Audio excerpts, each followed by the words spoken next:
Welcome to this dangerous and thrilling virtual world. Doug was about to make a run for it, but the bartender gave him a shove and he's on the brink of death.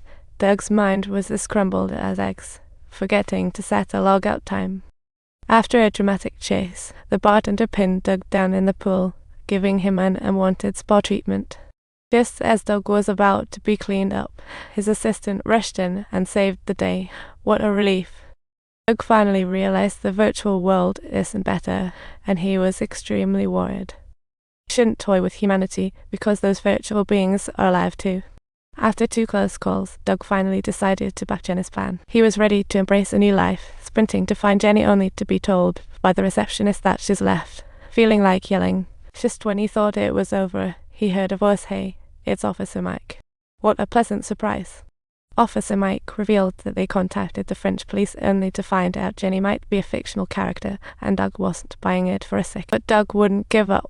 He found Jenny's usual taxi driver and located her in a supermarket, transformed.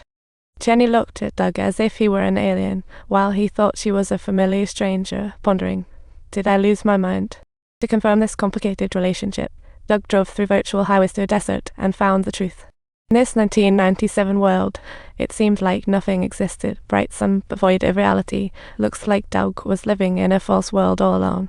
His existence was just a string of code.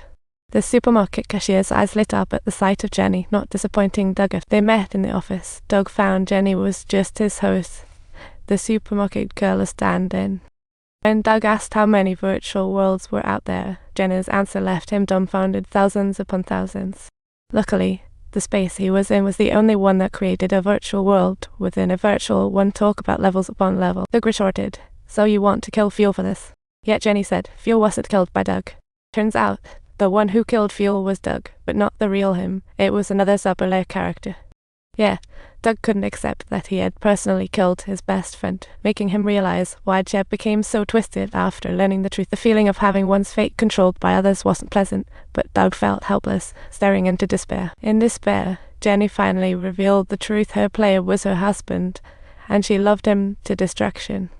But then came the storm. One day her husband got hooked on the virtual world, obsessed with entrepreneurship, treating people like toys. Since Doug's world was created, her husband mistakenly saw Doug as the god, deciding to deal with the competitor.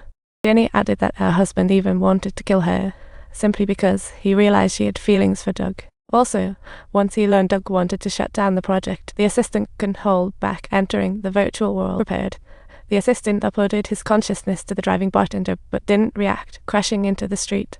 The police quickly caught up, but after checking realized the assistant wasn't drunk driving, so they left.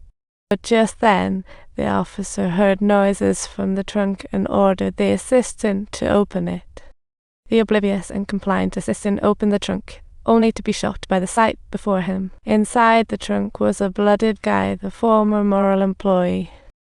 Turns out, after Doug's consciousness returned to the upper layer, this employee was seized by the bartender.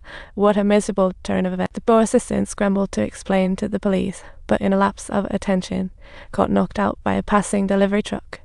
Then it was like he time-traveled, waking up in another world. How absurd.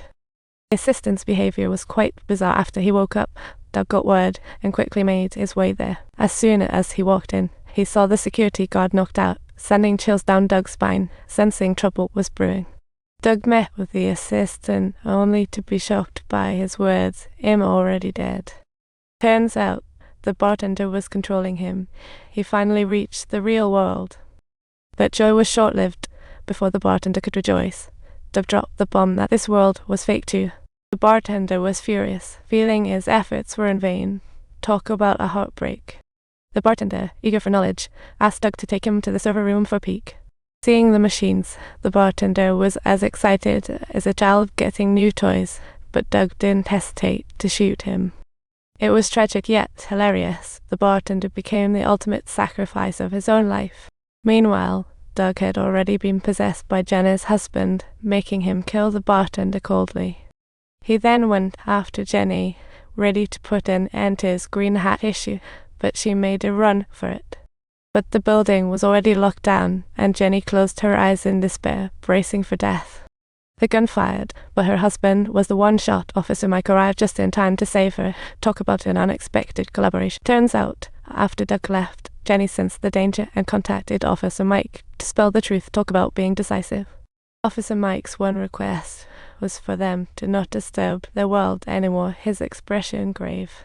Then Doug unexpectedly woke up in another layer of the world, encountering Jenny from the year 2024. It's truly a reunion that leaves you pondering deeply.